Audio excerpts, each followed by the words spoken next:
નમસ્કાર. દર વર્ષની જેમ આપણે ગુજરાત માધ્યમિક અને ઉચ્ચતર માધ્યમિક શિક્ષણ બોર્ડ દ્વારા આયોજિત ધોરણ 10 અને 12ના વિદ્યાર્થીઓની બોર્ડની પરીક્ષા સંદર્ભે વિદ્યાર્થીઓને પ્રેરણા, પ્રોત્સાહન અને માર્ગદર્શન મળી રહે તે હેતુથી મહાનુભાવોના પ્રેરક વક્તવ્યનું પ્રસારણ બાયસેગના માધ્યમથી કરીએ છીએ. તો એ શૃંખલામાં આજે આપણી વચ્ચે સ્વામી શ્રી પરમાત્માનંદ સરસ્વતીજી ઉપસ્થિત છે. સ્વામીજીનું હૃદયપૂર્વક સ્વાગત કરીએ છીએ. સાથે સાથે ગુજરાત માધ્યમિક અને ઉચ્ચતર માધ્યમિક શિક્ષણ બોર્ડના અધ્યક્ષ માનનીય શ્રી અજય શાહ સાહેબ ઉપસ્થિત છે. સાહેબનું પણ હૃદયપૂર્વક સ્વાગત કરીએ છીએ. સ્વામી શ્રી પરમાત્માનંદ સરસ્વતીજી જેઓ રાજકોટમાં આર્ષ વિદ્યા મંદિરના અધ્યક્ષશ્રી છે. આ ઉપરાંત તેઓશ્રીએ વિદ્યાર્થીઓ માટે સંસ્કાર ઘડતરની વિવિધ પ્રવૃત્તિઓ કરવામાં આવે છે. સાથે સાથે શિક્ષક તાલીમ, વાલીઓ માટે પેરેન્ટિંગના કાર્યક્રમો, આવા અનેક કાર્યક્રમો સ્વામીજી દ્વારા કરવામાં આવતા હોય છે. અને એમ કહી શકાય કે શિક્ષણ અને સંસ્કાર ઘડતરનું એક ઉત્તમ કાર્ય સ્વામીજી દ્વારા થઈ રહ્યું છે. ત્યારે વિશેષ વાત કરીએ તો દેશ વિદેશમાં અનેક લગભગ 22 જેટલા દેશોમાં સ્વામીજીએ હિન્દુ ધર્મના પ્રતિનિધિ તરીકે હિન્દુ સંસ્કૃતિ વિશેની ઘણી બધી વિગતો, ઘણી બધી માહિતી એમણે પ્રસ્તુત કરેલી છે. અને આજે આપણું સદભાગ્ય છે કે સ્વામીજી આજે આપણી વચ્ચે ઉપસ્થિત છે અને ધોરણ 10-12ના વિદ્યાર્થીઓ જે બોર્ડની પરીક્ષા આપનાર છે તેઓને સ્વામીજી દ્વારા માર્ગદર્શન અને પ્રોત્સાહન આપવામાં આવનાર છે. આશીર્વચન સ્વામીજી દ્વારા આપ સૌને આપવામાં આવનાર છે. તો હું સ્વામીજીને વિનંતી કરીશ કે આપ સૌને આશીર્વચન આપે. પ્રિય વિદ્યાર્થી ભાઈઓ અને બહેનો, જ્ઞાન સ્વરૂપ શિક્ષકો અને વાલીઓ, ઈશ્વરે પ્રાણી માત્રમાં વિવિધ ક્ષમતાઓ મૂકી છે. વાંદરામાં એક વિશિષ્ટ ક્ષમતા છે કે ઝાડ ઉપર કૂદી શકે છે. મચ્છરમાં પણ ક્ષમતા છે, એ નસ શોધ્યા વગર તરત લોહી કાઢી શકે છે. અને આપણામાં પણ એક વિશિષ્ટ ક્ષમતા મૂકી છે. શાસ્ત્રમાં લખ્યું છે, તમે ને હું, માનવ શરીર એ ઈશ્વરની સૃષ્ટિનું ઉત્તમ સર્જન છે. હવે પ્રશ્ન એ થાય કે એવું તે શું ઉત્તમતા આપણામાં રહેલી છે? આપણામાં એવી તો શું વિશેષતા રહીએ છીએ કે જે આપણે બધાથી જ જુદા પડીએ છીએ? એ વિશેષતા છે, આપણી પાસે ભગવાને બુદ્ધિ આપી છે. પૂર્ણ વિકસિત બુદ્ધિ ઈશ્વરે તમને ને મને આપી છે. એ બુદ્ધિમાં જ્ઞાન શક્તિ છે. અમાપ જ્ઞાન પ્રાપ્ત કરવાની ક્ષમતા બુદ્ધિમાં છે. અને એ જ્ઞાન આધારિત નિર્ણય કરવાની પણ ક્ષમતા બુદ્ધિની અંદર છે. આપણામાં વિચાર કરવાની ક્ષમતા છે, સમજવાની ક્ષમતા છે, જે પ્રાણીઓમાં નથી. તમારી ભાષામાં કહીએ, તમારી આધુનિક ભાષામાં, તો પ્રાણીઓ જાણે કે એક પ્રોગ્રામ લઈને આવે, સોફ્ટવેર વિશિષ્ટ લઈને આવ્યા છે. કૂતરામાં કૂતરાનો સોફ્ટવેર છે, ગાયમાં ગાયનો સોફ્ટવેર છે, વાંદરામાં વાંદરાનો સોફ્ટવેર છે. ગાય હશે એ જન્મથી જ એને ભગવાને એવી બનાવી છે કે શાકાહારી જ હોય. એ ભલે ને મેકડોનલ્ડ્સની દુકાન પાસે હોય, બહાર હેમ્બર્ગર કે હોટડોગ રખડતું હોય, પણ એ માત્ર ને માત્ર બ્રેડ ખાશે, પેલી માંસાહારી વસ્તુ નહીં ખાય. વાંદરામાંય સોફ્ટવેર છે, એમાં એક પ્રોગ્રામ છે. એક ઝાડ ઉપરથી બીજા ઝાડ ઉપર કૂદવું એ વાંદરા માટે અત્યંત સાહજિક છે. કેમ કૂદવું એના માટે એણે કોઈ ફિઝિક્સ કે મેથેમેટિક્સ ભણવાની જરૂર નથી. વાંદરા એવું વિચારવું ના પડે કે આ ડાળ પરથી પેલી ડાળ ઉપર હું જઈશ તો મારી ટ્રેજેક્ટરી કેવી હશે, મારી વેલોસિટી કેવી હશે, મારો લોડ કેટલો હશે, સામેની શાખાની લોડ બેરિંગ કેપેસિટી કેટલી છે. એ બધું ભગવાને એને જ્ઞાન આપ્યું જ છે. એ સાહજિક રીતે એને ખબર જ છે અને એ લોકો એ જ પ્રમાણે જીવે છે. એ લોકોનું જે જીવન છે અને એનામાં મૂકેલું જે સોફ્ટવેર પ્રમાણે જે જીવન ચાલે છે એમાં બહુ જ થોડા ફેરફારનો અવકાશ છે. કૂતરાને નાની મોટી ટ્રેનિંગ આપી શકાય કે છાપું લઈ આવે. વાંદરાને નાની મોટી તાલીમ આપી શકાય કે પેલો મદારી કહે તો એમ ડાન્સ કરે ને ઠેકડા મારે ને પેલો કંઈ બોલે એમ હા કે નામાં જવાબ આપે. જ્યારે માણસ, હું ને તમે, ભગવાને એવી બુદ્ધિ આપી છે કે આપણે આપણું સોફ્ટવેર જાતે લખવું પડે.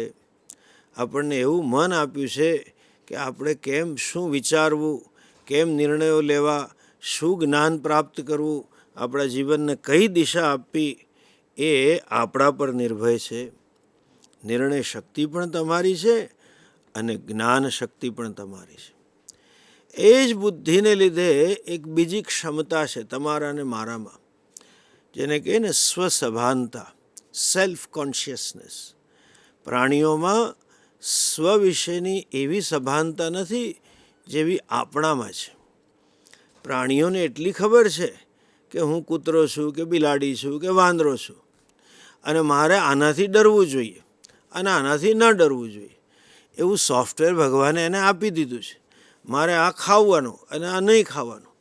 પણ મારી જાત કઈ છે, હું શા માટે કૂતરો કહેવાઉં, મારી ક્ષમતા કેવી છે, મેં શું કર્યું, હું શું કરીશ, એવી સભાનતા નથી. આપણે કૂતરાની પેડિગ્રી કહીએ કે આ જર્મન શેફર્ડ છે ને આ આલ્સેશિયન છે ને આ ડોબરમેન છે ને આ પોમેરિયન છે વગેરે.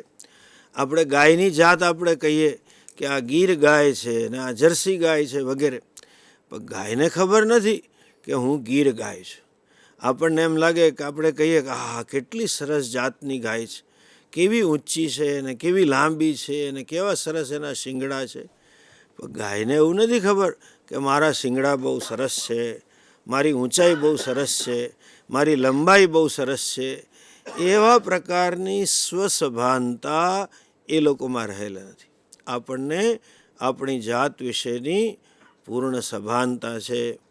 હું કેવો દેખાઉં છું કે કેવી દેખાઉં છું, મારા વાળ કેવા છે, મારું કપાળ કેવું છે, મારી આંખ કેવી છે, મારી સમજણ કેવી છે, મારું અજ્ઞાન શું છે, એ બધી આપણને સભાનતા રહેલી છે.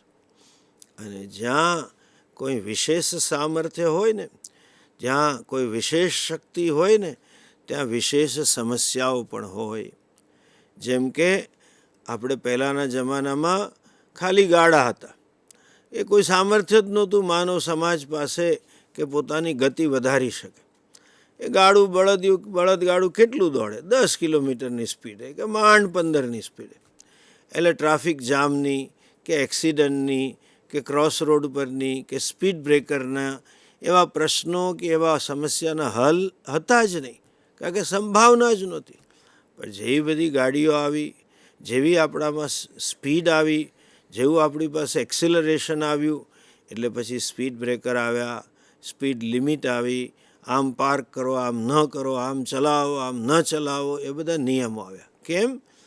જે ક્ષમતા વધી એની સાથે અકસ્માતની, એની સાથે દુઃખની, એની સાથે ઈજાની સંભાવનાઓ વધી.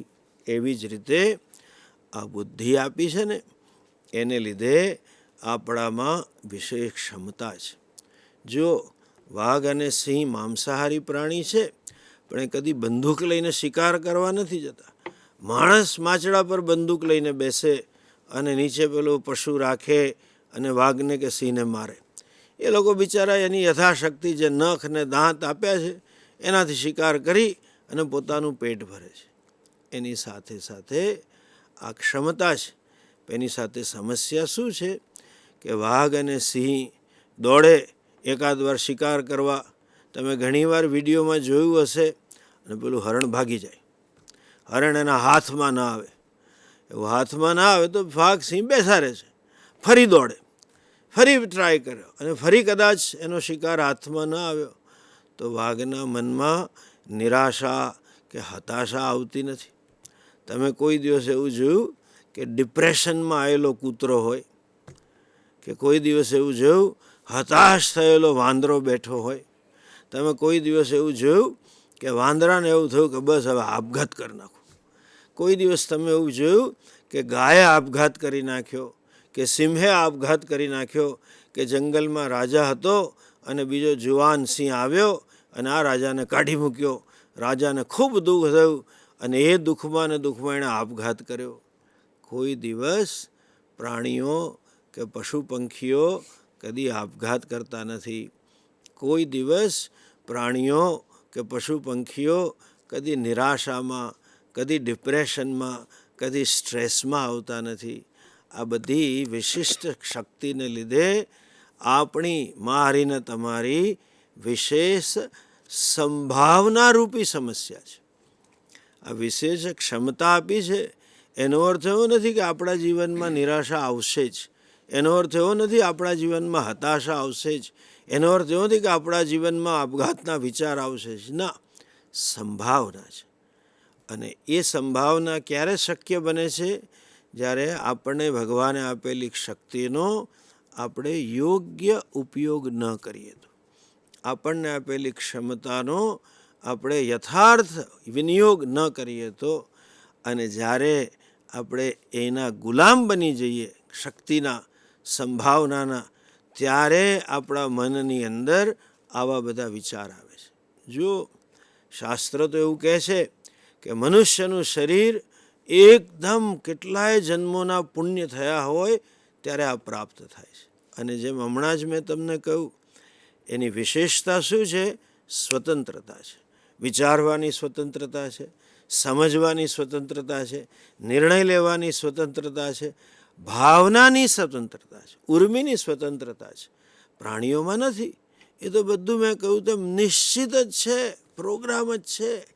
કોઈ પણ કૂતરો હશે, તમે ચાહે વાપી સુરતનો કૂતરો લો, કે કચ્છનો કૂતરો લો, કે અમદાવાદનો લો, કે મોડાસા હિંમતનગરનો લો, કે શામળાજીનો, એક રોટલીનું ટુકડું બતાવીને તમે તું કરો એટલે તરત પૂંછડી પટપટાવશે, આમ કરતું આવશે, પોતાની ખુશી વ્યક્ત કરશે. એની પાસે પૂંછડી ન પટપટાવવાની કોઈ સ્વતંત્રતા નથી. પૂંછડી જુદી રીતે ન પટપટાવે. બધા જ કૂતરા આમ જ પટપટાવશે. કોઈ દિવસ એવું સાંભળ્યું કોઈ કૂતરાને એવો વિચાર આવે કે આપણે નવી સ્ટાઇલ મારીએ, આપણે આમ પટપટાઈએ? એવું થાય જ નહીં. આપણે છે ત્રાસી પટપટ, એવું થાય જ નહીં. તમને ને મને થાય કે આપણે નવી સ્ટાઇલ મારીને નવા કપડાં પહેરીએ, નવી હેરસ્ટાઇલ રાખીએ, નવી ડિઝાઇન રાખીએ, નવી કોમ્બિનેશન. આ જે સ્વતંત્રતા છે એ આપણી વિશેષતા છે.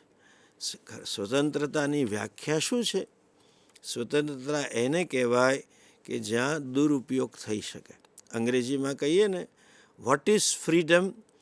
That which can be misused and abused is freedom. જેનો દુરુપયોગ કરી શકાય એને સ્વતંત્રતા કહેવાય. અને જો દુરુપયોગ ન થઈ શકે એવું હોય તો સ્વતંત્રતા હોય જ નહીં. દેશ પરતંત્ર હોય, ત્યાં નાગરિકને અધિકાર જ ના હોય, એટલે કોઈ દુરુપયોગની સંભાવના જ નથી. પણ જ્યાં જેવો દેશ સ્વતંત્ર બને, જેવા અધિકારો મળે, એ અધિકારનો દુરુપયોગ માણસ કરી શકે.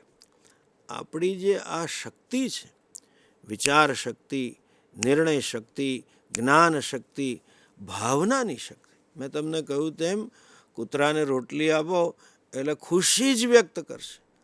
પણ મનુષ્ય, ઇવન નાનું 3 વર્ષનું બાળક હોય, એના પપ્પા ઘરે આવીને ચોકલેટ આપવા બોલાવે તો એ નથી જોઈતી, મોઢું ચડાવી દે.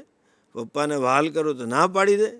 તમે પણ કોઈક વાર કહેતા હશો, તમારી મમ્મી ખૂબ પ્રેમથી ને હેતથી તમને ભાવતી ડીશ બનાવી હોય, નથી ખાવું મારે, પેલી બિચારી 5 વાર નોરા કરે, ના પાડીને માથું ના ખા ને, એવું કહો. અને કોઈક વાર તમે અચાનક મમ્મીને વહાલ કરો, પ્રેમ કરો. આ સ્વતંત્રતા છે. અને મેં કહ્યું તેમ આનો દુરુપયોગ શું કહેવાય? અનેક પ્રકારે દુરુપયોગ છે. બંદૂક આપણે સ્વતંત્રતાથી શોધી, પણ એ બંદૂકનો ઉપયોગ કોઈની રક્ષા માટે કરાય અને ગુંડા તરીકે કોઈને મારવા માટે કરાય. એ બંદૂક સરહદ પર સૈનિક દેશની રક્ષા માટે કરી શકે છે, અને એક આતંકવાદી દેશમાં ભય ફેલાવવા માટે, નિર્દોષ માણસોને મારવા માટે પણ એનો ઉપયોગ કરી શકે છે. આ તો જાણે સાધનનો દુરુપયોગ થયો. પણ આપણી જે સ્વતંત્રતા છે, જે વિચાર શક્તિ છે, જે જ્ઞાન શક્તિ છે, જે નિર્ણય શક્તિ છે, અને જે મેં કહ્યું તેમ સ્વસભાનતા છે, પોતાના વિશે તમને ને મને ભાન છે, એની દુરુપયોગની પરાકાષ્ઠા કઈ, એના દુરુપયોગની અવધિ કઈ? તો શાસ્ત્રમાં લખ્યું છે એના દુરુપયોગની પરાકાષ્ઠા કે એના દુરુપયોગની અવધિ એ છે પોતાની જાતને નકામી ગણવી. એ જ બુદ્ધિનો ઉપયોગ કરીને, એ જ નિર્ણય શક્તિનો ઉપયોગ કરીને, મેં જે તમને હમણાં કહ્યું કે કોઈ દિવસ પ્રાણીઓ આપઘાત નથી કરતા. વાંદરો ઝાડ પરથી ઠેકડો મારે કે બસ હવે મરી જવું, લો નીચે પડ્યા, એવું નથી થતું. વાઘ કે સિંહ આપઘાત નથી કરતા, કૂતરો નથી કરતો. આપણી આ જે નિર્ણય શક્તિ છે એનો પરમ દુરુપયોગ એ છે કે આપણે એવો નિર્ણય કરીએ બસ હવે મારે મરી જ જવું છે. આ શાસ્ત્રમાં કહ્યું છે આ મોટામાં મોટું પાપ છે. બીજા પાપ તો કેટલાય છે, સૌથી મોટું પાપ એ છે કે પોતે આપઘાત કરવો. અને આ નિર્ણય જ્યારે આવે, એક રાતોરાત નથી થતો. મરી જવાનો નિર્ણય એ જેને અંગ્રેજીમાં કહે ને બિલ્ટઅપ છે. બિલ્ટઅપ એટલે શું?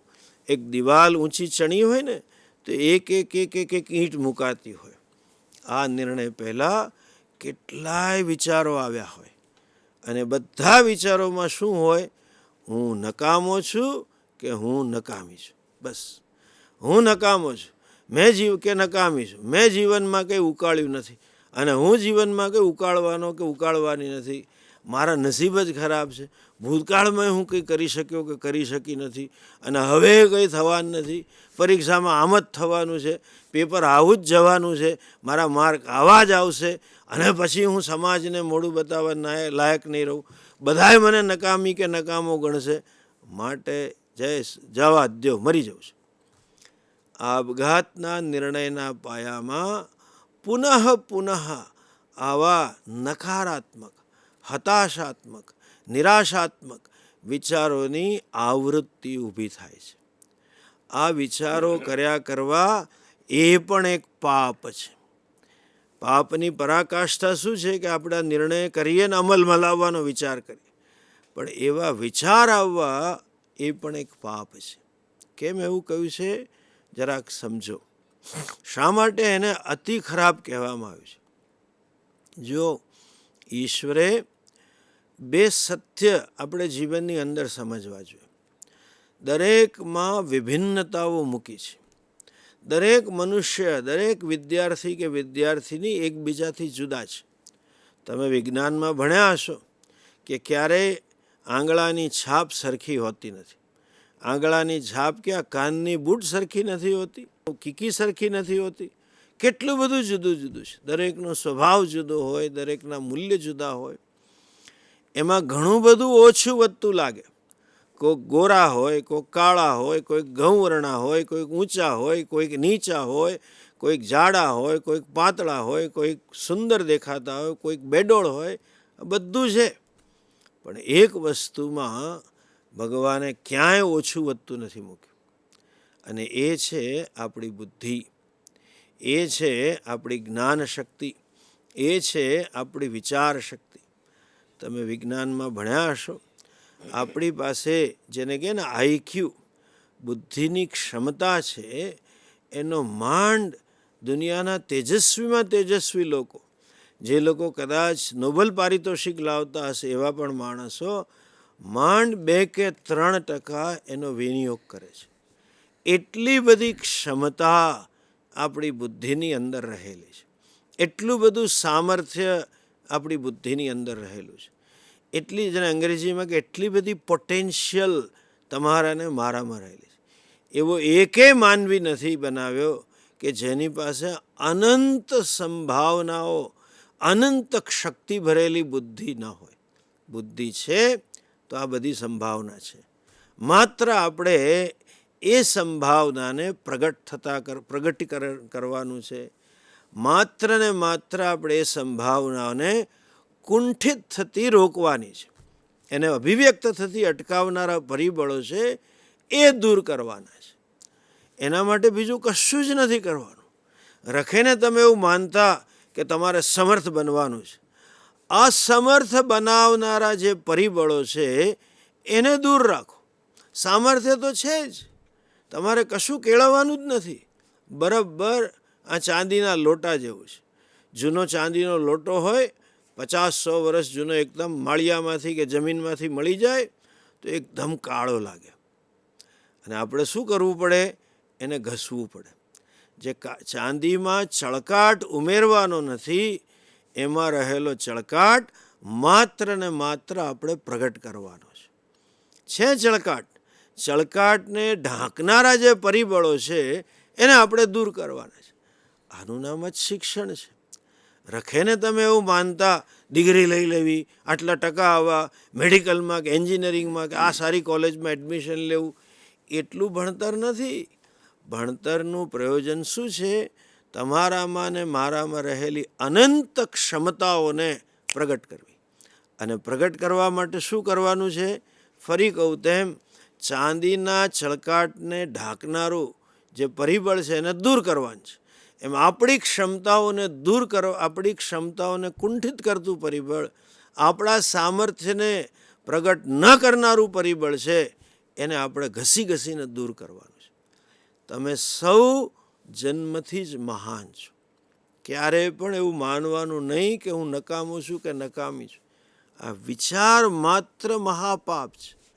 ઈશ્વરે આપણને મહાન બનાવ્યા છે. શાસ્ત્ર તો ત્યાં સુધી કહે છે, ઈશ્વર સર્વભૂતાનામ હૃદય અર્જુન તિષ્ઠતિ. હે અર્જુન, હું સર્વના હૃદયમાં રહેલો છું. જે ઈશ્વર, તમે ભાગવતને કથાઓ સાંભળી હશે, જે કોઈ તમારો ધર્મ હોય, ઈસાઈ હોય કે મુસલમાન હોય કે હિન્દુ હોય કે જ્યુઝ હોય, જે હોય, જે ઈશ્વરના સામર્થ્યની બધા જ ધર્મો કહે છે એ સર્વશક્તિમાન છે, સર્વજ્ઞ છે, એનો બધું જ સામર્થ્ય તમારામાં છે. આ સત્ય છે. ઈશ્વર જ કહે છે કે હું છું જ. આપણે એને પ્રગટ કરવાનો છે. એટલે મેં કહ્યું તેમ, પોતાની જાતને નકામી માનવી કે હું નકામો છું કે નકામી છું, મારાથી કંઈ થઈ શકશે નહીં, હવે હું કશું જ કરી શકવાનો કે શકવાની નથી, એ સૌથી પહેલું મોટામાં મોટું પાપ છે. અને મેં કહ્યું તેમ, શિક્ષણનું પ્રયોજન એ જ છે, સામર્થ્યને બહાર લાવવાનું. ભલે કદાચ એક ડિગ્રી ના આવી, ભલે કદાચ અમુક ટકા ના આવ્યા, ભલે કદાચ આ સારી કોલેજની અંદર એડમિશન ન મળ્યું, ભલે કદાચ આ ડિસિપ્લિનમાં આપણને ન મળ્યું, આપણે મેડિસિનમાં જવું હતું ને એન્જિનિયરિંગમાં મળ્યું કે આઈટીમાં જવું હતું ને મિકેનિકલમાં લેવું પડે, એ બધું બરાબર છે. આ તો એક પડાવ છે જિંદગીનો.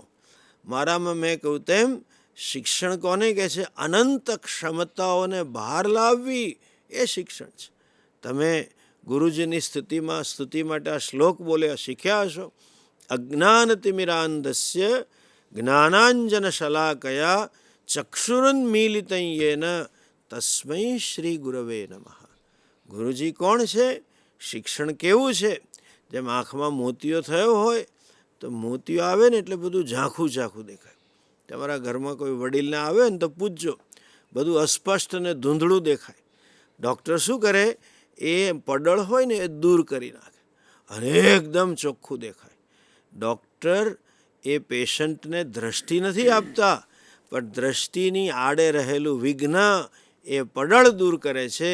એવી જ રીતે ગુરુજી મારી બુદ્ધિમાં અજ્ઞાનનું, આવરણનું, ખોટા વિચારોનું પડળ દૂર કરે છે. એનું નામ શિક્ષણ છે. તમે માત્ર ડિગ્રી સુધી શિક્ષણને સીમિત ન રાખો. જીવન માત્ર આ ડિસિપ્લિનમાં જવું કે આવા ટકા મેળવવા કે આ કરવું, એનાથી જ આપણે સફળ થયા એવું ન સમજો.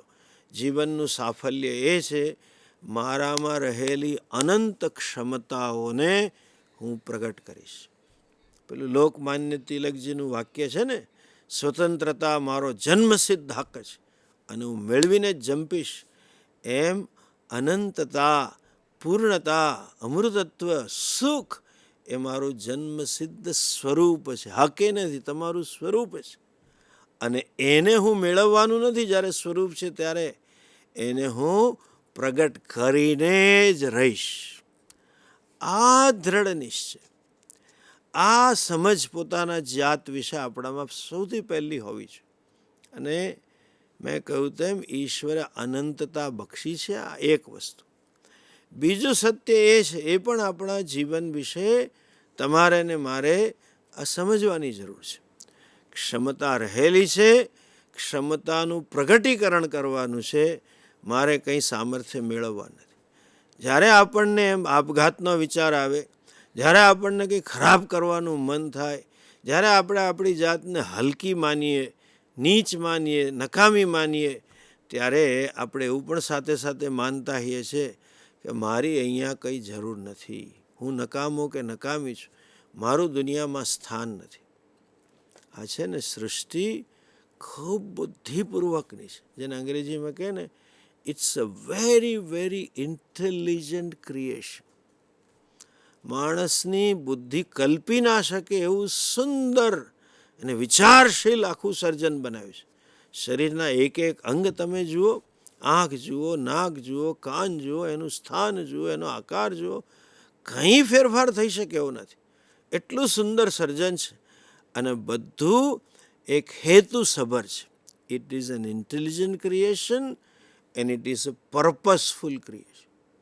કશી વસ્તુ દુનિયામાં નકામી નથી.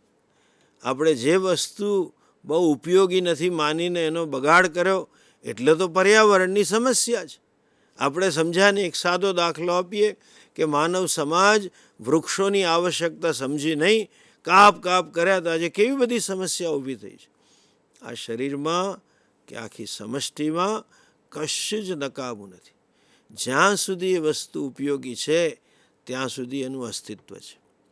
અને ઈશ્વરને ખબર છે હવે આ વસ્તુ નકામી છે એટલે એનું અસ્તિત્વ પૂરું કરે છે. ડાયનેસોર્સ આ જમાનામાં નકામા છે, એનું કોઈ સ્થાન નથી. સૃષ્ટિ પરથી ધીરે ધીરે ડાયનેસોર જતા રહ્યા. એવી કેટલીય પ્રજાતિઓ જતી રહી. આનો સાર શું છે? હું અહીં જીવું છું એનો અર્થ એવો થયો મારો કોઈ ઉદ્દેશ્ય છે, મારો કોઈ હેતુ છે.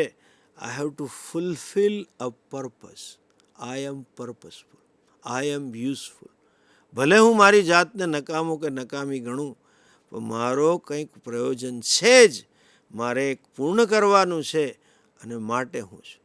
આપણે એમ માનીએ કે હું નકામો છું કે નકામી છું ને કંઈ કરી નથી શકવાની. ના, ઘણું બધું જીવનમાં લાંબુ છે. માત્ર 6 મહિના કે વર્ષ સુધી જીવિત આપણું જીવનને જોવાને બદલે સર્વગ્રાહી રૂપે જુઓ. જેને અંગ્રેજીમાં કહે ને ટનલ વિઝન. તમે એક બોગદાની અંદર હો અને જુઓ તો ખૂબ નાનું બહારનું દ્રશ્ય દેખાય.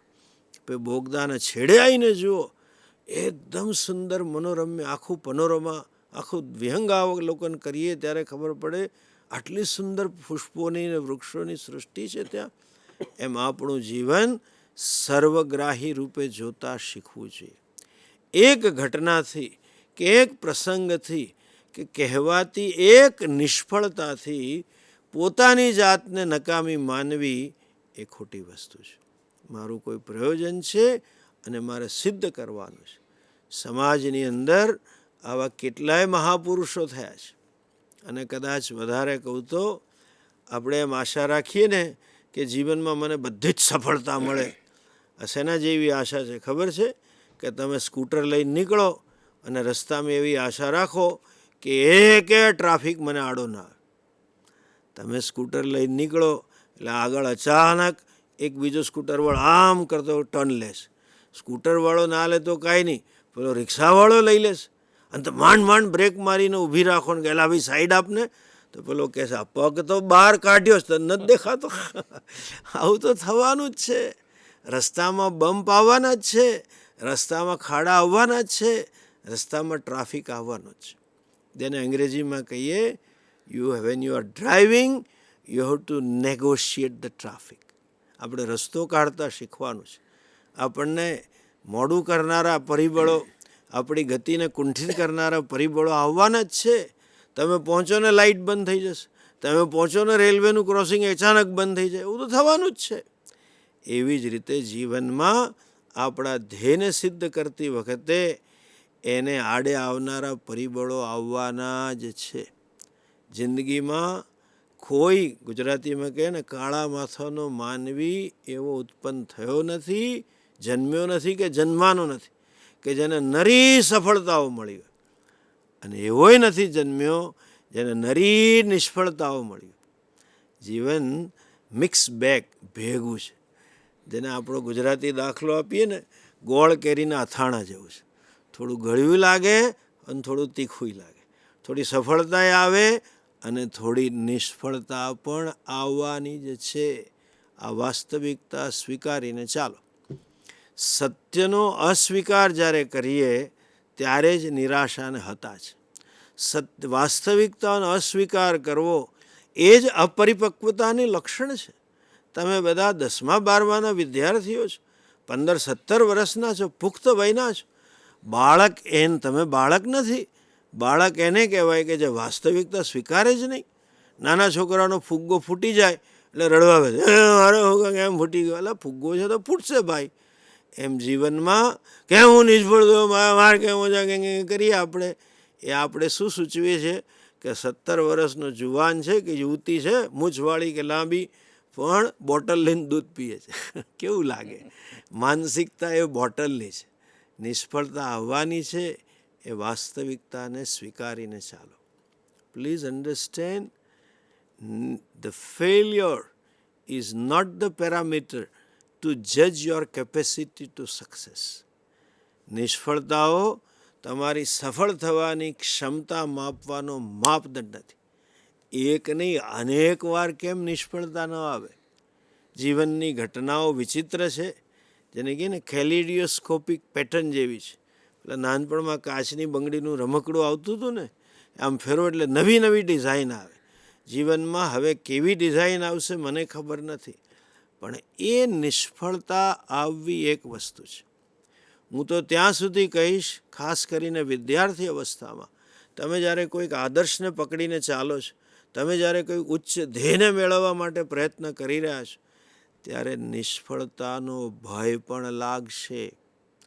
એક ચિંતા પણ ઊભી થશે, કંઈક અંશે તણાવે ઊભો થશે. It is acceptable. હું સ્વીકારું છું, એ થશે જ. એમાં ના થાય તો બીજો પ્રોબ્લેમ છે, પણ આવે જ, એને ના નથી. પણ માણસની માણસાઈ કે માણસનું સાચું સામર્થ્ય એ છે કે એ ભયને પોતાના પર હાવી ન થવા દે. એ ભયના તમે ગુલામ ન બનો, એ આપણું સામર્થ્ય છે, એ માણસાઈ છે. શેના જેવું છે આપણી સ્થિતિ? જ્યારે ભયના તમે હાવી થઈ જાઓ ને, ત્યારે તમે ગુલામ છો, તમે માલિક નથી. તમારું મન તમારું માલિક બની ગયું. અને આપણે કહે કે મારું મન, હવે જે મારું હોય એનો હું માલિક હોઉં, અને એ જો મારો કબજો લઈ લે તો મારું જીવન યથાર્થ નથી. શેના જેવું છે? ઘણા લોકો પેલા કૂતરા લઈને ફરવા નીકળે. પોતે હાવ સૂક લકડી હોય, ભાઈ કે બેન, એવડો મોટો કૂતરો લઈને સવારે ફરવા નીકળે, અને પછી પેલાને રાડો પાડે, ટોમી ચલ જમણી બાજુ. પણ ટોમી ડાબી બાજુ જ જાય, અને પેલા લઈને જાય, અને પેલો ભાઈ કે બાઈ પીઝાના મિનારાની જેમ આમ ત્રાસી ખેંચાતી જતી હોય. આમાં માલિક કોણ છે? આપણે ભયને, આપણી ચિંતાઓને, આપણી નકારાત્મક વૃત્તિઓને આપણા પર હાવી થવા દેવું એ શેના જેવું છે? હું કૂતરાને ફરવા નથી લઈ ગયો, કૂતરો મને ફરવા લઈ જાય છે. મન મારું નથી, હું મનનો ગુલામ થઈ ગયો. એવી સ્થિતિમાં આપણે આપણી જાતને મૂકી દઈએ છીએ. આવા સમયે શું કરવાનું? હું તમને રસ્તો બતાવું. એક સમજો, મનનો જે મન છે ને, એ વિચારોનો પ્રવાહ છે, વૃત્તિઓનો પ્રવાહ છે. શેના જેવું? જળ પ્રવાહ જેવું. નદી કોને કહેવાય? જ્યાં નિરંતર જળનો પ્રવાહ વહેતો હોય. એમ મન કોને કહેવાય? નિરંતર વિચારોનો પ્રવાહ વહે. અને જ્યારે જળનો પ્રવાહ વહેતો હોય ને, વારંવાર એક જગ્યાએથી વહે ને, તો પછી જે નવું જળ આવે ને, એ પણ એ જ દિશામાં જાય. એટલે તમે જોશો, જૂની પુરાણી નદીઓ હોય તો એણે આખો માર્ગ કોતરી કાઢ્યો હોય, ઊંડી થતી જાય. એમ એકવાર નકારાત્મક વિચાર કરશો, બીજી વાર કરશો, ત્રીજી વાર કરશો, ધીરે ધીરે નકારાત્મક વિચાર કરવાની આદત પડશે. અને નવરા બેસશો એટલે જેમ નવા વિચાર આવશે, બધા એ જ વિચાર આવશે. હું નિષ્ફળ થઈશ તો, મારા માર્ક નહીં આવે તો, મારા ટકા નહીં આવે તો, આ શું કહેશે, તેમ શું કહેશે, ફલાણા શું કહેશે, સમાજ શું કહેશે, હું કેમ મોઢું બતાવીશ. જિંદગીમાં યાદ રાખો, કોઈ શું કહેશે એના પરથી હું જ્યારે મારી જાતને જોઉં, એના જેવી મૂર્ખામી એકે નથી. બીજા એમ કે તમને કે આ ડફોળ છે અને હું માની લઉં, એનો અર્થ એવો થયો કે અંદરથી હું મારી જાતને ડફોળ કહું છું. આ તો શેના જેવું છે?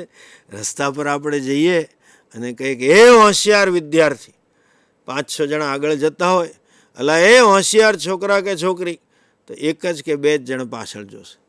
આપણે એમ બૂમ પાડી, અલા એ ગધેડા કે ગધેડી, બધાય પાછળ જોશે. પોતાની જાતને હલકા માનીએ ત્યારે એવું થાય. મારી જાત વિશેનો ખ્યાલ બીજાના કહેવા પરથી ના કરો. તમે ગાતા હશો આ ભજન, હમ હોંગે કામયાબ એક દિન મન મેં હૈ વિશ્વાસ, અને મેં જે તમને કહ્યું તેમ નિષ્ફળતા આવશે જ. નિષ્ફળતા કદી તમારી સફળતાના સામર્થ્યને માપવાનો માપદંડ ન હોઈ શકે. દુનિયામાં એવા હજારો માણસો છે, લાખો માણસો છે, એક પણ ક્ષેત્ર એવું નથી કે જેમાં આવા નથી. તમારા વિજ્ઞાનના ક્ષેત્રે તમે સ્ટીફન હોકિન્સ, જે આજે એસ્ટ્રોફિઝિક્સનો પિતા કહી શકાય, ભીષ્મ પિતામહ, એનું જીવન ચરિત્ર તમે વાંચો. બિચારો 22 વર્ષની ઉંમરથી એના અંગો કામ નથી કરતા, છતાં પણ આજે બ્લેક હોલ વગેરે આ બધી શોધો એણે આપી છે. એ જ રીતે સ્ટીવ જોબ્સનું તમે જીવન જુઓ, કે જેણે એપલની આખી પ્રોડક્ટ આખી દુનિયા વાપરે છે, જેને એક આખું નવું ક્રાંતિ મોબાઈલ ફોનમાં જેણે ઊભી કરી.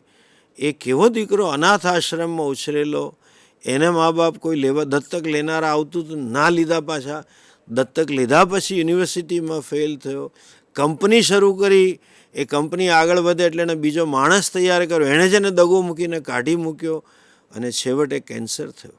પણ એ માણસે ક્યારે એનેય નિષ્ફળતા આવી છે. અને બિઝનેસનું ક્ષેત્ર જુઓ, વેપારનું ક્ષેત્ર જુઓ. તમને કદાચ ખબર હશે, અબ્રાહમ લિંકન વિશે એવું કહેવાય છે કે 3 થી 4 વાર ધંધામાં નિષ્ફળ થયો હતો અને 7 વાર ઇલેક્શન હાર્યો. પછી એ માણસ આવા દેશના રાષ્ટ્રપ્રમુખ બન્યા, જે આજે લોકશાહીના શબ્દ માટે અમરતાને પ્રાપ્ત કરી. Of the people, by the people, for the પીપલનું સ્લોગન જેણે આપ્યું ગેટિસબર્ગના સિવિલ વોર વખતે. બીજા દેશના મુખિયાની ક્યાં વાત કરું, આપણા જ વડાપ્રધાન શ્રી નરેન્દ્રભાઈનું જીવન જો, કેટલી બધી મુશ્કેલીઓ, કેટલી બધી તકલીફો. સફળ અને નિષ્ફળ વ્યક્તિ વચ્ચેનું એક જ અંતર છે, બરાબર આ બોક્સિંગ રિંગ જેવું છે. બોક્સિંગના તમે જોતા હશો WWFની કે બીજી ફાઇટ, એની અંદર શું થાય, ગમે એવો પહેલવાન હોય એને એવા મુક્કા પડે કે પડી જાય, અને નીચે પડે ને પછી હાર્યો ક્યારે કહેવાય, જ્યારે રેફરી ગણે બોક્સિંગમાં 1 થી 10, અથવા તો WWFમાં તમે જો તો 3 ગણે. 3 પહેલાં જે ઊભો થઈ ગયો એ જ ખરેખર સફળ થયો છે, અને 3 પહેલાં જે હારી ગયો, જે ન ઊભો થયો, એ જ નિષ્ફળ છે. નિષ્ફળતાઓ કે મુશ્કેલીઓમાં આપણે સૌએ પોતાની જાતને ઊભી કરતા શીખવાની છે. બહુ સરસ એક વાક્ય છે, નિષ્ફળ વ્યક્તિઓ એ છે જે લોકોએ કદી જોયું નહીં કે વિચાર્યું નહીં કે એ લોકો સફળતાની કેટલી નજીક હતા. નાનું બાળક ચાલતા શીખે, જરૂર પડે એને જરૂર વાગે, છોલાય અને રડવું આવે, પણ એ બાળકે ઊભા થવું પડે. બહુ તો મમ્મી એમ કે કીડી મરી ગઈ એને ઊભો કરે, પણ એણે જ ઊભા થઈને ચાલવું પડે. સમાજ આપણને મદદ કરે, આપણામાં અંદરથી એક એવો નિશ્ચય હોવો જોઈએ, રિઝોલ્વ, કે ભલે હું પડીશ, ભલે મને વાગશે, ભલે મને છોલાશે, પણ હું ઊભો થઈશ કે ઊભી થઈને જ રહીશ. એ વ્યક્તિને કોઈ રોકી શકે એમ નથી. જાપાનની એક કહેવત મેં સાંભળી હતી, એમાં એવું લખ્યું છે કે જો, અને આ જાપાનની કહેવત કરતાં આપણી પાસે જીવંત દાખલો છે. તમે જો પોતે નિર્ણય કરો કે મારે મારી માનસિક સ્થિતિ બદલવી છે, જ્યારે આવો પ્રવાહ ચાલે ખોટો વિચારોનો, ત્યારે યાદ રાખો 2 વસ્તુ કરો. એના પર આવા ખોટા પ્રવાહ ચાલતા હોય છે, એટલે જ આ ગુજરાતીમાં કહેવત છે, નવરું મન નખોદ વાળે. ક્યારેય તમારી જાતને નવરી ના રાખો, કંઈ કામમાં જોતરી દો. કાંઈ ના મળે તો શારીરિક કર્મ કરો. અને બીજું, જેને કહીને એવું તમારા મિત્રોનું, સ્વજનોનું, હિતેચ્છુઓનું એક માળખું, ઇન્ફ્રાસ્ટ્રક્ચર, સપોર્ટ ઇન્ફ્રાસ્ટ્રક્ચર ઊભું કરો કે જેમને તમારામાં વિશ્વાસ હોય. આપણે જ્યારે આપણી જાતમાંથી વિશ્વાસ ગુમાવી બેસીએ તો માત્ર આપણા નજીકના લોકો જ આપણામાં વિશ્વાસ મૂકશે. એ લોકો આપણને બેઠા કરે. જેમ બાળક પડી જાય એનામાં વિશ્વાસ ના આવે કે ઊભો થયો, પણ એની મા એને ઊભા કરે, એના સગાવાલા એને ઊભો કરે. એવા આપણે એક માળખું ઊભું કરીએ. અને જ્યારે તમે નિર્ણયથી ચાલશો ને, તમને કોઈ રોકી નહીં શકે. અને જો એ નિર્ણય નહીં હોય ને તો દુનિયાની કોઈ તાકાત તમારી રક્ષા નહીં કરે. મહાભારતમાં બહુ સરસ બે ઘટના છે. તમને ખબર હશે કે મહાભારતનું યુદ્ધ થવાનું હતું એ પહેલાં સાક્ષાત કૃષ્ણ ભગવાન કૌરવોને મનાવવા દુર્યોધન પાસે ગયા, એને સમજાવવા કે ભાઈ આ યુદ્ધ ન કરાય. ભગવાને કેટલું સમજાવ્યું. સાક્ષાત ભગવાન હતા કે જેના માટે આપણે કથામાં સાંભળીએ કે ભગવાનની વાંસળીથી, ભગવાનના રૂપથી મોહ એટલું સુંદર ને મધુર હતું. એના પરથી શ્લોક બોલીએ, મધુરાષ્ટકમ ગાઈએ કે ગાયો ભાન ભૂલી જતી હતી, ગોવાળો ભાન ભૂલી જતા હતા. એ પરમાત્મા સાક્ષાત સમજાવવા ગયા, કાંઈ થયું નહીં. એવો જ બીજો અર્જુન છે. દુર્યોધને નક્કી કર્યું હતું કે લડી જ લઈશ ને મારી જ નાખીશ. એવો જ આ કિસ્સો અર્જુનનો છે. યુદ્ધ નક્કી થઈ ગયું, યુદ્ધના મેદાનમાં ગયા અને અર્જુને કહ્યું મારે લડવું જ નથી. ન યોત્સે ઇતિ ગોવિંદમ. બે કિસ્સા છે. બંનેને ભગવાને સમજાયા. પેલાને ભગવાને સમજાયું તો જરાય બદલાયો નહીં, અને પેલાને સમજાયું તો એ સમજ્યો અને બદલાયો ને યુદ્ધ કર્યું ને કહ્યું કરીશ વચનમ તવ. સાર શું છે? If you decide not to change, nobody can change you, including ભગવાન. ખુદ ભગવાન આવીને કહે છે ને તોય તમે કહે ના હું તો ખરાબ જ છું, મારે નિરાશ જ છું, હું નપાસ જ થવાનું, મારી ગેંગે ચાલશે. And if you decide to change right in the middle of the battlefield, અર્જુનની જેમ, nobody can stop you from changing. દુનિયાની કોઈ તાકાત, તમે જો પરિવર્તન માટે કટિબદ્ધ હશો તો એ પરિવર્તન કરતાં તમને રોકવાની ક્ષમતા કોઈ તાકાતમાં નથી. આવો દ્રઢ નિશ્ચય કરો કે હું જરૂર સફળતા મેળવી. અને મેં જે તમને હમણાં કહ્યું તેમ ઇતિહાસની અંદર આવા કેટલાય દાખલાઓ છે. એક ક્ષેત્ર એવું નથી કે સફળતાના ઉત્તુંગ શિખરે પહોંચેલા લોકોને જીવનમાં નિષ્ફળતા ના આવી. તમારો કોઈ પણ પ્રિય ખેલાડી હોય, ક્રિકેટનો બેટ્સમેન હોય, એનો પણ એવો પીરિયડ આવે, એવો સમય આવે કે એનાથી રન જ ના થાય. 10-12 રન દાંડલી ઉડી જાય, ખોટો શોટ મારે, કેચ કરાઈ જાય. બોલર હોય તો એવા બોલિંગ કરે, ખૂબ રન જાય. એની ક્યાં વાત કરું. બાસ્કેટબોલનો આજે જે હીરો, જેમ આપણે ક્રિકેટમાં સચિન તેંડુલકરને ભગવાન કહીએ એમ ત્યાંનો જે માઇકલ જોર્ડન છે, એ માણસને 7 વખત પ્લેયર ઓફ ધ યરનો એવોર્ડ મળે છે. કોન્સિક્યુટિવ 3 વાર, એવું 2 વાર થયું છે. એ માણસે લખ્યું છે એના જીવનમાં કે 6,000 થી 7,000 વાર હું બાસ્કેટ નાખવામાં ફેલ થયો છું.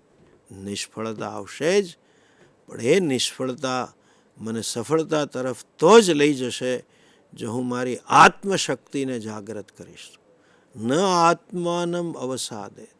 ક્યારેય પોતાની જાતને નીચી ન ગણો, ક્યારેય પોતાની જાતને હલકી ન ગણો, ક્યારેય પોતાની જાતને અસમર્થ ન ગણો. ભગવાને ન મપાય એટલું સામર્થ્ય મારામાં મૂક્યું છે. ભલે નિષ્ફળતા આવે પણ ઊભો થઈને કે ઊભી થઈને ધ્યેય પ્રાપ્ત કરી શકે. ટકા આવવા કે ના આવવા, સારું એડમિશન મળવું કે ન મળવું, એ જીવનનો એક પડાવ માત્ર છે. જિંદગીમાં ઘણું બધું કરવાનું છે. કદાચ તમે તમારા માતા પિતાને પૂછશો ને કે તમારા કેટલા ટકા હતા 12માં, તો અડધાને તો યાદે નહીં હોય. અને યાદ હશે ને, તમે એમ પૂછજો કે મેથ્સમાં કેટલા હતા અને ગુજરાતીમાં કેટલા માર્ક હતા, કશું યાદ નહીં હોય. એ વસ્તુ ક્ષુલ્લક છે. જરા બિગર પિક્ચર, વિશાળ દ્રષ્ટિથી, સર્વગ્રાહી દ્રષ્ટિથી જીવન જોઈએ તો આ વસ્તુ ગૌણ છે. નાની વસ્તુને મોટી બનાવે એ બાળક બુદ્ધિ છે. તમે પુખ્ત છો. ફુગ્ગો ફૂટી ગયો નાની ઘટના છે, એટલી મોટી બનાવે જેને આપણે ગુજરાતીમાં કહેવાય કકળાટ કરી નાખવું, ઘર માથે લે, એ બાળક બુદ્ધિ છે. આપ સૌ સમર્થવાન છો. ક્યારે પણ આવી નિષ્ફળતાની ચિંતા, એનો ભય એટલી મોટી ન બનાવો કે તમને એ લૂંટી જાય. આ પ્રસંગે તમારા માટે એટલા જ આશીર્વાદ આપો. ખરેખર તો કહું તો મને તમારી ઈર્ષા આવે છે. અમે જ્યારે તમારી ઉંમરના હતા તો આટલી બુદ્ધિ એ નહોતી અમારા. તમે બધા જેટલા સ્માર્ટ છો ને એટલા પહેલાં હતા નહીં. મારી પાસે એક રિપોર્ટ આવ્યો હતો, આઈ થિંક તમે એ જ જનરેશન છો. યુનાઇટેડ નેશન્સનો રિપોર્ટ હતો કે શું યુનેસ્કો અને WHO વાળા બેનો ભેગો હતો કે આ 2000ની સાલ પછીની જે પેઢી છે ને એ પેઢીમાં આગલી પેઢી કરતાં 25% આઈક્યુ વધારે છે. અને ખરેખર એવું લાગે છે, આ જેમ ગાડીઓ આવે ને ડિસેમ્બરમાં નવા મોડેલ, એમાં નવા ફીચર હોય, નવી ફેસિલિટી હોય, એમ તમે બધા એટલા સ્માર્ટ છો ને. 5-7 વર્ષના છોકરા ટુક ટુક ટુક ટુક ટુક એવું મોબાઈલ ને કોમ્પ્યુટર ફેરવે ને તમારું એવું સટ હાથ ચાલે છે. જેમ નરેન્દ્રભાઈ કહેતા હતા ને કે સ્નેક ચાર્મરનો કન્ટ્રી નથી, માઉસ ચાર્મરનો કન્ટ્રી છે. આપણે પેલું કોમ્પ્યુટરનું માઉસ ફેરવીએ એટલું બધું તમારી પાસે સામર્થ્ય છે. આવું તો અમારી પાસે હતું જ નહીં. ખરેખર મને તમારી ઈર્ષા છે. તમારામાં જે શક્તિ છે એનો વિનિયોગ કરો, બહાર લાવો. મને ખાતરી છે જરૂર તમે સફળતા પ્રાપ્ત કરશો. અને સફળ એ હસમુખા, પ્રસન્ન, નિરાંતવાળા, નિર્ભય યુવાનનું લક્ષણ છે. એવા યુવાન બનો, એવી જ શુભકામના સાથે, એવી જ હિંમત, જેને કહેવાય ફાયર ઇન ધ બેલી, એવી ખુમારી સાથે આપ સૌ આપનું જીવન જીવો. એ જ શક્તિ ભગવાન તમને આપે, એ જ પ્રાર્થના સાથે ઓમ તત્સત. ખૂબ જ સુંદર. સ્વામીજીએ આપણને વિવિધ ઉદાહરણો દ્વારા ખૂબ સારી રીતે સમજાવી માર્ગદર્શન આપ્યું કે પ્રાણીઓ ક્યારેય હતાશ થતા નથી, નિરાશ થતા નથી, ડિપ્રેશનમાં આવતા નથી. અને મનુષ્ય માત્રમાં ભગવાને અપાર ક્ષમતાઓ મૂકેલી છે. આ ક્ષમતાઓને બહાર લાવવી એનું નામ જ શિક્ષણ. તો વિદ્યાર્થી મિત્રો, સ્વામીજીએ આપ સૌને ખૂબ ઉત્તમ માર્ગદર્શન આપ્યું છે, પ્રોત્સાહન આપ્યું છે, પ્રેરણા આપી છે, અને સાથે સાથે સ્વામીજીએ આશીર્વાદ પણ આપ્યા છે. તો આગામી બોર્ડની પરીક્ષામાં આપ સૌ ખૂબ સારી સફળતા પ્રાપ્ત કરો, એવી અમારા સૌ વતી આપ સૌને હૃદયપૂર્વકની શુભકામનાઓ પાઠવીએ છીએ. સ્વામીજીએ આજે બાયસેગમાં ઉપસ્થિત રહીને આપ સૌને સુંદર માર્ગદર્શન આપ્યું છે. તે બદલ બોર્ડ પરિવાર વતી સ્વામીજીનો હૃદયપૂર્વક આભાર વ્યક્ત કરું છું. અને બાયસેગના માધ્યમથી આ કાર્યક્રમ કરી રહ્યા છે, બાયસેગનો પણ આભાર માનીએ છીએ. સૌનો આભાર, સૌને શુભેચ્છાઓ. Thank you very much. જય હિન્દ, જય ગુજરાત. જય ગરવી ગુજરાત.